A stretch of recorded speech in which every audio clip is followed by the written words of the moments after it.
All right, in my first question here, I want to practice just simply separating the variables. Believe it or not, some people have a hard time with this, and if you don't separate the variables correctly, it's an automatic 0 on the free response. So we got to make sure we can get step 1 correct. So hopefully you're thinking, you got to have the x's and y's on opposite sides. So because this is equal to 0, the first move we can is subtract this x squared over. So I've got 3y dy dx equals negative x squared. Now, hopefully you're saying that one simple step in your head, we always just want to cross multiply. So I'm just going to extend that fraction and put this one over 1. And again, a nice cross multiply. I've got 3y dy equals negative x squared dx. At this point, we can say we're officially separated. I have y's on one side, x and dx on the other, and of course the dy and the dx are in the numerator. I don't want to go any further there. I just want to practice separating. Let's try another example. In the second example, I want you to notice this term here. It says sine of x times y prime. Y prime is really implying the derivative of y, but notice there's all x's in here, so with respect to x. So your first move should be to catch that you can rewrite y prime, of course, as derivative of y with respect to x. And that's a huge deal, catching that y prime is the same thing as dy dx. And that's going to pop up quite a bit. Y prime is equivalent to dy dx.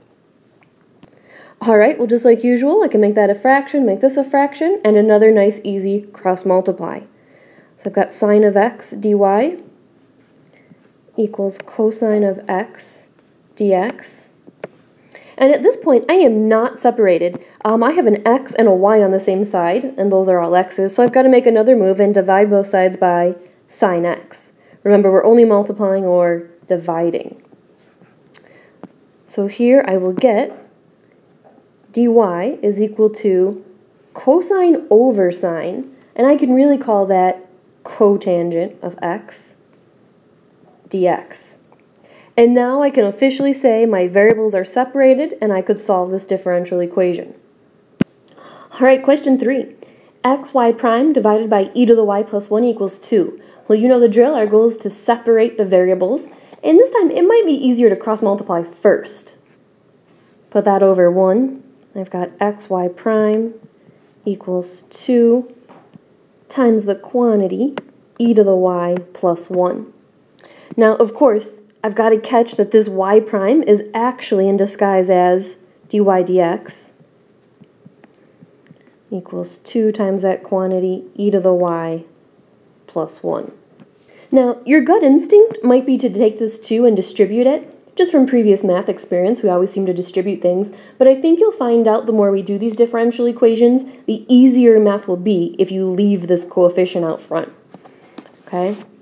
So again, I'm going to treat it as like one big cross multiply, and I've got x dy equals 2 quantity e to the y plus 1 dx. And my goal are to get the x's and y's on the same side, and I have to leave the dy and dx's in the numerator. So I'm going to do a couple things. I'm going to divide both sides by x, and that will get rid of the x here. And I'm going to divide both sides by e to the y plus 1, that quantity, and that will take care of it on this side.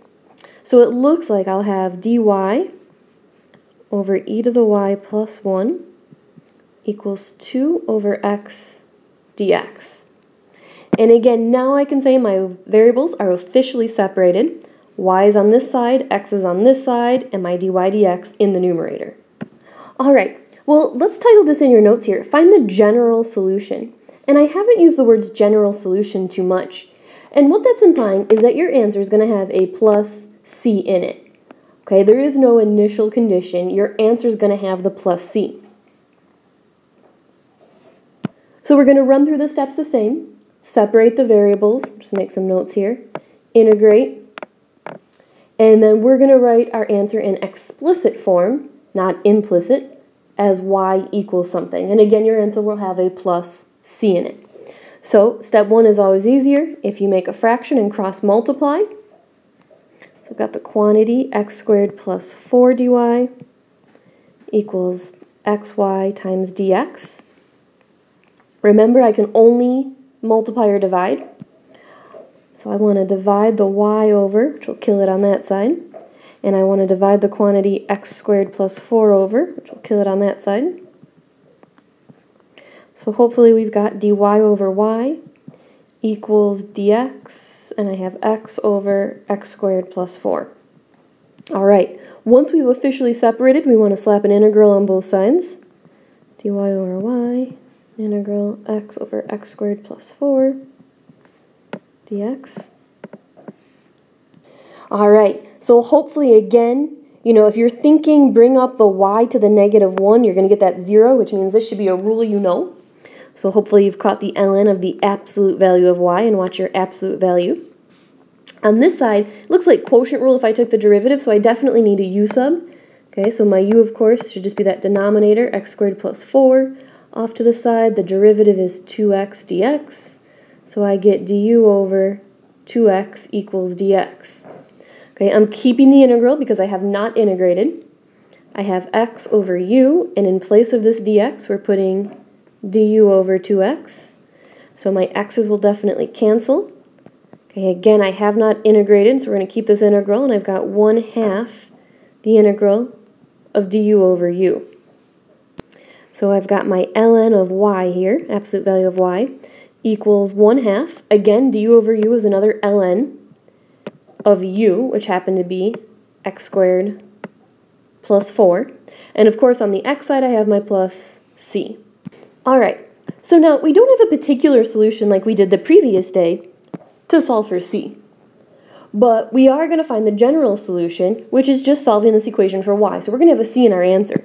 Now here's where it gets a little tricky, so pay close attention here and take some good notes. The first thing I'm going to do is rewrite this here, and hopefully you'll agree that that's fair game.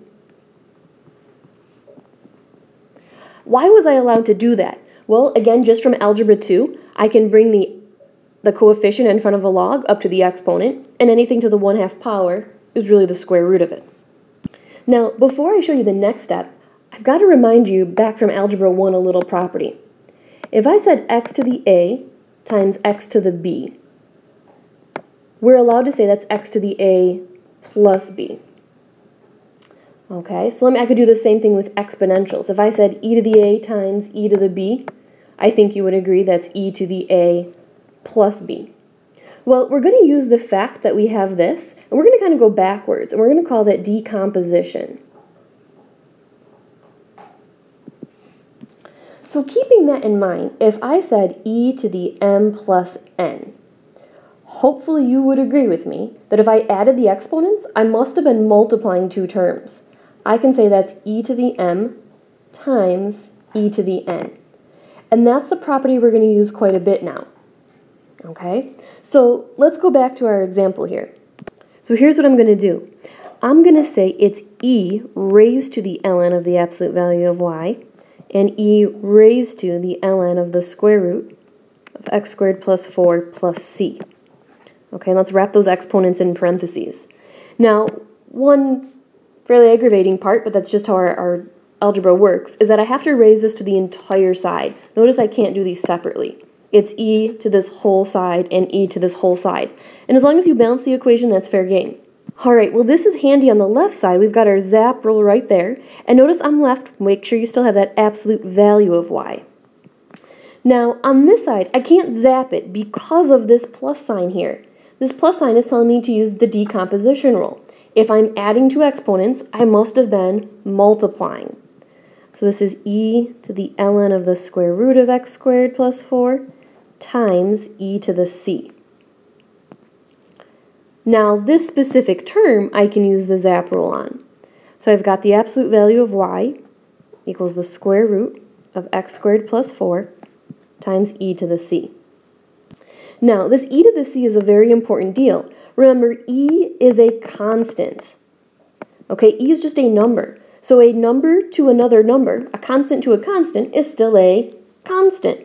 So I'm going to denote that as a constant, but I'm going to call it c sub 1, just so I can show you that this constant is different than this constant. Okay, so e to the c is a constant, so I'm putting it as a constant, but I'm just saying c sub 1 because it's different than whatever that number would have been. And now lastly, I'm going to say y is equal to plus or minus c sub 1, the square root of x squared plus 4. And that's how we get rid of the absolute value at the end. It could be plus or minus, and if we had an initial condition, we would know further which one it is. So, ladies and gentlemen, this is how we've got our first general solution to a differential equation. And remember, it's general because this c value could be anything at the moment, an infinite amount of answers. All right, find the equation of a curve that passes through the point 1, 3 and has a slope of y over x squared. So this is just another way that they're trying to hint at you that you have a differential equation. And maybe you picked up on it, maybe you didn't. But there's one key word that should have given it away, and that is that this has a slope of y over x squared.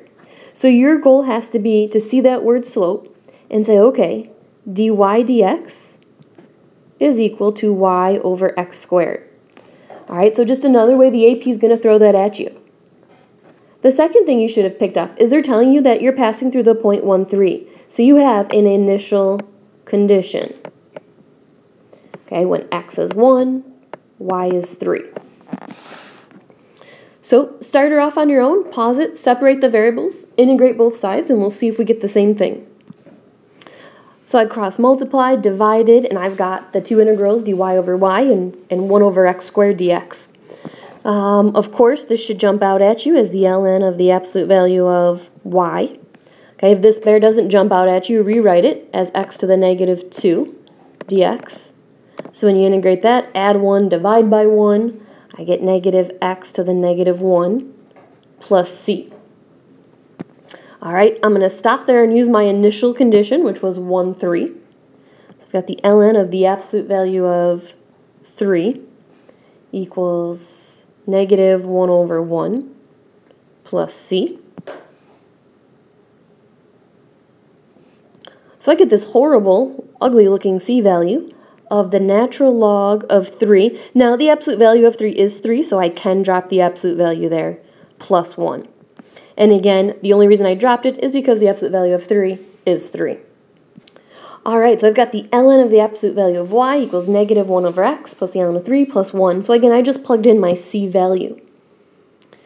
Now, I guess there's two ways to think about it. I mean, the first day I showed you, I said, okay, let's convert from log to exponential. And if I did that, I could just say that's e to the negative 1 over x plus the ln of 3 plus 1 equals y, absolute value of y. That's one option. Or you could raise both sides to the e, and in turn we would get the same thing. Okay, if we raise both sides to the e. So I feel like I should write that as well. So I could have e to the ln of y equals e to the negative 1 over x plus the ln of 3 plus 1. And really this is going to get me the same thing because the zap rule will take place there, and I'm getting the absolute value of y equals the exact same thing I have on my left-hand side of the screen. So either way you want to think about it, that's fine.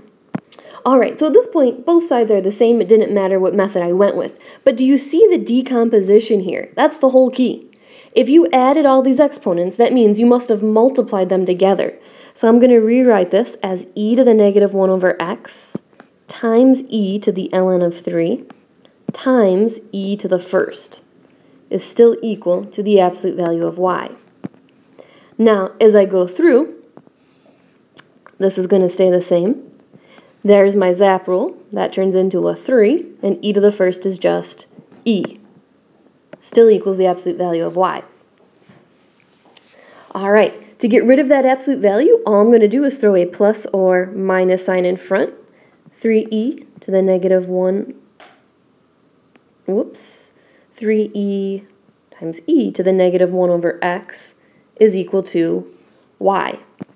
Now, my last step is determine, do I want the plus or do I want the minus? Because I can't leave both of them there if I have a particular solution, which I did in this case. Remember, my particular solution was the point 1, 3. When you plug in 1, you have to get a positive 3 for an answer. So because this number here, this y value is positive, that's just telling me that I want to take the positive answer of this. So 3e to the negative 1 over x equals y. Now lastly, if you really wanted to, you could combine these two terms together. Obviously that has an exponent of 1, so I could say 3e to the 1 minus 1 over x equals y. Okay, one last one to go here. So we've got dw dt equals 1 over 30 times the quantity w minus 200 with initial condition given here of w of 0 equals 1200. Okay, so first and foremost, steps are the same. I just want to be clear on the variable we're going to solve for. And remember, that's always the variable on top. So in the end, I want to be solving for w. So first step should be the same. We're just going to do a nice easy cross multiply. And I'm just going to extend this fraction bar and say that's all over 30, because obviously 1/30th times that amount. So cross multiply and set up your integrals, and then compare to mine. Alright, so there's my cross multiply, my two integrals. Hopefully we're on the same page there. And now we'll just carefully integrate. The right side is quite simple. Basically you have a 1 there when you don't see a number or a variable. So the integral of 1, just be clear, is going to be t, because we're saying with respect to dt. On this side it's got to be u sub, because I don't know that derivative off the top of my head, or that integral off the top of my head. So a real quick u sub off to the side. So du is equal to dw. I'm going to pull out the 30. And I'm integrating 1 over u du. Whoops, I think I lost my dw. So I'm going to get 30 times the ln, of course, absolute value, don't miss that, w minus 200 equals my t plus c. So if I recall, my initial condition was w of 0 equals 1200. So we'll quickly substitute that in. Now remember, this is kind of my t, w of t, and this is equal to w. So I should have 30 ln of 1200 minus 200 is just 1000 equals 0 plus c. So I've got c equals 30, kill that 0, c equals 30 ln of 1000, which I'm going to substitute into the c value. So I've got 30. Now, remember my goal is to solve for w, so this is the w I eventually want to get to. So I'm going to kill this 30 out of the way by dividing both sides by 30. And, just be clear, make sure you make like a beaver and split there. You're dividing all those terms by 30. So I should get t over 30, plus those 30s would cancel, the ln of 1000. Now, lastly, I'm going to raise both sides to the e, of course, to get rid of this exponential. So it's e raised to this side, and remember, e raised to this whole side. Those will zap out. I've got my absolute value of w minus 200 equals e to the t over 30 plus the ln of 1000. Now, we have to clean that up a little by that decomposition that we've been talking about. Okay, if I see that my exponent was added together, okay, that really meant that came from multiplication. So I'm going to say the absolute value of w minus 200 is equal to e to the t over 30 times e to the ln of 1000. Okay, now the zap roll's in effect, so that basically just turns into 1000. So I've got w minus 200 equals, I'm going to say 1000 e to the t over 30.